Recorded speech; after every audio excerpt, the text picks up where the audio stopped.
నమస్కారం. చిన్నప్పుడు ఒక నీతి కథ చెప్పేవాడు. రామాయణ కాలంలో రాముడు గారు వనవాసం వెళ్ళినప్పుడు ఒక నది దగ్గర స్నానం చేయాలని తన ధనుర్బాణాలని రాయి అనుకొని ఒక కప్ప మీద పెట్టి వెళ్ళిపోయాడంట. ఆయన స్నానం చేసి వచ్చిన తర్వాత ధనుర్బాణాలు తీసేతలకి అది కప్ప అంట.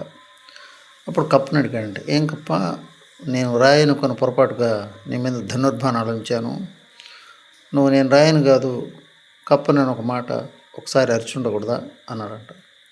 స్వామి, ఏదైనా బాధ కలిగినప్పుడు రామ అనుకుంటాను, నేను ఆ బాధ నాకు తగ్గిపోయేది, రాముడే నాకు బాధ కలిగిస్తే నేను ఎవరికి చెప్పుకోవాలి అని ఆ కప్ప అన్నదంట.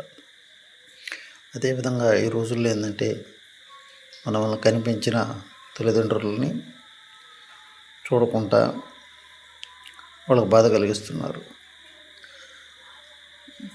కన్న పిల్లకాయలు చూస్తారనుకుంటారు, కానీ కన్న పిల్లలే వాళ్ళ బాధ కలిగిస్తే వాళ్ళు ఇంకెవరికి చెప్పుకోవాలి అని ఈ కథలో నీతి.